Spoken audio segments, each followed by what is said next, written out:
Hi students, in the last class we had discussed about current ratio. The classification of liquidity ratios, the first one is current ratio. We had already discussed the current ratio in the last class.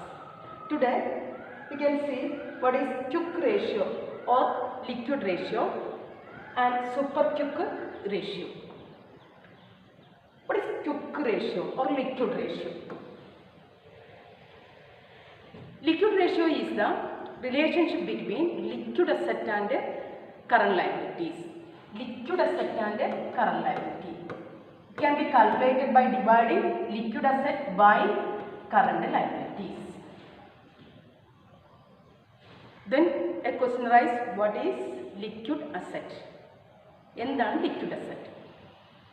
നമ്മൾ ഇന്നലെ current റേഷ്യോയിൽ പറഞ്ഞ current asset divided by current liability ആണ്. ഇന്ന് liquid asset, liquid റേഷ്യോയിൽ വരുന്ന liquid asset divided by current liability. What is liquid asset? Liquid asset means those assets which can be easily converted into cash when the liabilities become due. Liabilities due ആയി കഴിയുമ്പോൾ നമുക്ക് പെട്ടെന്ന് ക്യാഷാക്കി മാറ്റാൻ പറ്റുന്ന അസറ്റുകൾ ഏതൊക്കെയാണോ അതിനെയാണ് liquid asset എന്ന് പറയുന്നത്. ഇപ്പോൾ നമ്മുടെ ടോട്ടൽ കറണ്ട് അസറ്റിൽ നിങ്ങൾക്കറിയാം ടോട്ടൽ കറണ്ട് അസറ്റ് ഏതൊക്കെയാണ് ഞാൻ അന്നേരം പറഞ്ഞു തന്നിട്ടുണ്ട്. Cash in hand, cash at bank, bills receivable, sundry debtors, marketable securities, prepaid expenses. അപ്പം ഇങ്ങനെയുള്ള ഈ കറണ്ട് അസറ്റിൽ ലിക്വിഡ് അസറ്റ് ഏതാണ്? Liquid asset include all current asset except stock and prepaid expense. Current asset, liquid asset equal to current asset minus stock, stock and prepaid expense. Prepaid expense, സ്റ്റോക്കും prepaid എക്സ്പെൻസും കുറച്ചിട്ടുള്ള current അസറ്റിനെ നമുക്ക് എന്ത് പറയാം? Liquid asset എന്ന് പറയാം. സ്റ്റോക്കും പ്രീപെയ്ഡ് എക്സ്പെൻസും. എന്താ സ്റ്റോക്കും പ്രീപെയ്ഡ് എക്സ്പെൻസിനും? സ്റ്റോക്കും പ്രീപെയ്ഡ് എക്സ്പെൻസിനും ലിക്വിഡിറ്റി കുറവാണ്. നമുക്കറിയാം സ്റ്റോക്ക് എന്ന് പറയുമ്പം ഫിനിഷ്ഡ് ഗുഡ്സിൻ്റെ സ്റ്റോക്കാണെങ്കിൽ അത് പിന്നെ സെയിൽസ് ആയിക്കഴിഞ്ഞ് അവരുടെ കയ്യിൽ നിന്ന് ക്യാഷൊക്കെ കിട്ടിയിട്ട് വേണ്ടി വരും. അപ്പോൾ അതിന് കുറച്ച് സമയം എടുക്കും. നമ്മൾ ഉദ്ദേശിക്കുന്ന സമയത്തിൽ അത് സെയിൽസ് ആയിക്കോണമെന്നില്ല. ഇപ്പോൾ ലിക്വിഡിറ്റി കുറവാണ്. അതുപോലെ തന്നെ പ്രീപെയ്ഡ് എക്സ്പെൻസ് എന്ന് പറഞ്ഞാൽ അതിന് ലിക്വിഡിറ്റി ഇല്ലയെന്ന് തന്നെ പറയാം. പ്രീപെയ്ഡ് എക്സ്പെൻസ് എന്നാൽ it is not possible to become cash. അവിടെ നമുക്ക് ഒരിക്കലും എന്താണ് ക്യാഷ് നമുക്ക് കിട്ടില്ല. പ്രീപെയ്ഡ് എക്സ്പെൻസ് എന്നാൽ നമ്മൾ കൊടുക്കേണ്ട എക്സ്പെൻസുകൾ നമ്മൾ നേരത്തെ കൂട്ടി അടച്ചതാണ്. അതൊരു അസറ്റായിട്ട് നമ്മൾ ട്രീറ്റ് ചെയ്യാണ്. പക്ഷെ ഒരിക്കലും അതിൽ നിന്നും ക്യാഷ് ജനറേറ്റ് ചെയ്യില്ല. അപ്പോൾ ഈ രണ്ട് അസറ്റും പ്രീപെയ്ഡ് എക്സ്പെൻസും സ്റ്റോക്കും ലിക്വിഡിറ്റി കുറവുള്ള അസറ്റാണ്. അതുകൊണ്ട് തന്നെ നമ്മൾ ഉദ്ദേശിക്കുന്ന സമയത്ത് ക്യാഷാക്കി മാറ്റാൻ നമുക്ക് പറ്റില്ല. So current asset excluding stock and prepaid expense, prepaid എക്സ്പെൻസും സ്റ്റോക്കും ഇല്ലാത്ത കറണ്ട് അസറ്റിനെ, ബാക്കിയുള്ള കറണ്ട് അസറ്റുകളെ പറയുന്ന പേരാണ് liquid asset. So liquid asset are those current asset excluding stock and prepaid expense. സ്റ്റോക്കും പ്രീപെയ്ഡ് എക്സ്പെൻസും അല്ലാത്ത കറണ്ട് അസറ്റിനെ പറയുന്ന പേരാണ് liquid asset. So liquid ratio is the liquid asset divided by current liability. Liquid അസറ്റും കറണ്ട് ലയബിലിറ്റിയും തമ്മിലുള്ള റിലേഷൻഷിപ്പിനെ നമുക്ക് ലിക്വിഡ് റേഷ്യോ എന്ന് പറയാം. ഇവിടെ ഒന്നുകൂടി എഴുതാം. Liquid ratio equal to liquid asset divided by current liability. Liquid asset എങ്ങനെയാണ്? Liquid asset equal to current asset minus stock and prepaid expense. Stock and prepaid expense. സ്റ്റോക്കും പ്രീപെയ്ഡ് എക്സ്പെൻസും കുറച്ചിട്ടുള്ള കറണ്ട് അസറ്റിനെ നമുക്ക് എന്ത് പറയാം? ലിക്വിഡ് അസറ്റ് എന്ന് പറയാം. So liquid asset divided by current liability. Liquid അസറ്റും കറണ്ട് ലയബിലിറ്റിയും തമ്മിലുള്ള റിലേഷൻഷിപ്പ്. Here the ratio shows the firm's ability to meet the short term debt as and when it is due. ഒരു ഷോർട്ട് ടേം ഡെപ്റ്റ് ഡ്യൂ ആയി കഴിയുമ്പോൾ അത് നമുക്ക് പേ ചെയ്യാനുള്ള കപ്പാസിറ്റിയാണ്, അല്ലെങ്കിൽ കമ്പനിയുടെ ആ ഒരു ഫിനാൻഷ്യൽ പൊസിഷനാണ് ലിക്വിഡ് റേഷ്യോ കൊണ്ട് സൂചിപ്പിക്കുന്നത്. So liquid ratio is the ability of the firm to meet the short term obligation within 3 months or less than 1 year. 1 yearനേക്കാൾ കുറഞ്ഞ പീരീഡിൽ വിത്തിൻ മന്ത്സിൻ്റെ ഉള്ളിൽ എന്താണ് പേയ്മെൻറ്റ് നടത്താനുള്ള ഒരു കമ്പനിയുടെ കപ്പാസിറ്റിയാണ് ഉദ്ദേശിക്കുന്നത്. ഒരു 2-3 മാസങ്ങൾക്ക് എപ്പോഴാണോ ഡ്യൂ ആവുന്നത് അതിൻ്റെ ഉള്ളിൽ നമുക്ക് പേ ചെയ്യാനുള്ള കപ്പാസിറ്റിയെ നമുക്കെന്ത് പറയാം, ലിക്വിഡ് റേഷ്യോ എന്ന് പറയാം. So the liquid ratio measures a firm's ability to pay the company's obligations as and when it is due. Then standard liquid ratio is 1:1. Standard ratio 1:1.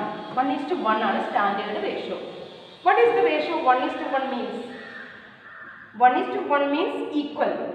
Liquid asset and current liability equal. Liquid asset 1 ആയിരിക്കണം, current liability 1 ആയിരിക്കണം. എന്ന് വെച്ചാൽ എത്രയാണോ current liability ഉള്ളത് there must be as much liquid asset. എത്രയാണോ current liability അത്രയും തന്നെ liquid asset കമ്പനിയിൽ ഉണ്ടാകും. നമ്മൾ കറണ്ട് റേഷ്യോ പറഞ്ഞാൽ 2:1 ആയിരുന്നു. അതിൽ കറണ്ട് അസറ്റ് എന്ന് പറയുമ്പോൾ അതിൽ സ്റ്റോക്കും പ്രീപെയ്ഡ് എക്സ്പെൻസും ഒക്കെ വരും. എന്നാൽ ലിക്വിഡ് അസറ്റ് കറണ്ട് ലയബിലിറ്റിയുടെ അത്ര ഉണ്ടായിക്കോണമെന്നില്ല. കറണ്ട് ലയബിലിറ്റി എത്രയാണോ അത്രയും തന്നെ ലിക്വിഡ് അസറ്റ് മെയിൻറ്റെയിൻ ചെയ്താൽ മതി. This is the liquid ratio. So liquid ratio is the relationship between liquid asset and current liability. ഇവിടെ liquid ratio asset test ratio എന്നും പറയാറുണ്ട്. This ratio can be also known as acid test ratio. Acid test ratio. എന്താണ് acid? പെട്ടെന്ന് react ചെയ്യുന്ന ഒരു കെമിക്കലാണ് acid എന്ന് പറഞ്ഞിട്ടുണ്ടെങ്കിൽ.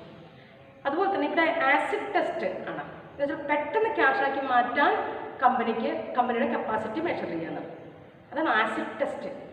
പെട്ടെന്ന് ക്യാഷാക്കി മാറ്റാൻ കമ്പനിയുടെ എബിലിറ്റി എത്രത്തോളം ഉണ്ടെന്ന് മനസ്സിലാക്കുന്നതിന് വേണ്ടിയിട്ടുള്ള റേഷ്യോയാണ് quick ratio or liquid ratio. So it is also known as acid test ratio. Then next ratio is super quick ratio. What is super quick ratio? Super quick ratio is the relationship between super quick asset and current liability, or it can be calculated by dividing super quick asset by current liability. So ratio equal to super quick asset divided by current liability. Super quick asset divided by current liability ആണ്. Super quick asset ഉം current liability തമ്മിലുള്ള relationship ആണ് super quick ratio. That is super quick asset mean those assets which can be easily converted into cash or it is near cash, or super quick asset is near cash or absolute current asset ആണ്. absolute current asset എന്ന് വെച്ചാൽ വളരെ liquidity വളരെ കൂടുതലല്ല.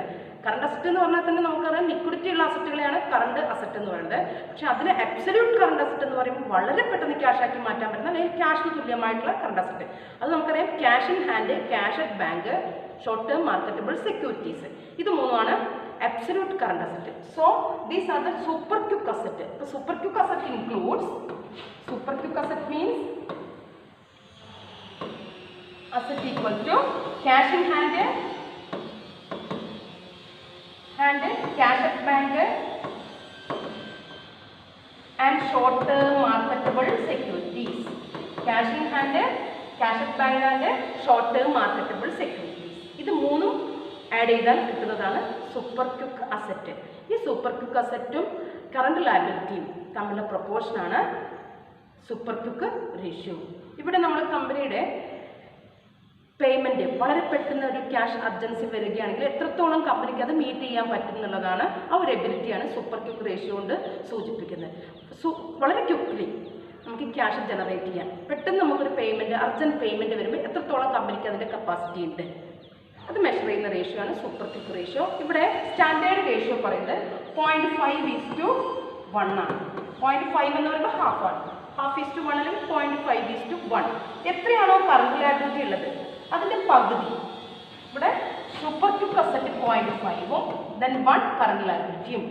ഒരു current ലയബിലിറ്റിക്ക് 0.5 super quick asset ഉണ്ടായിരിക്കണം.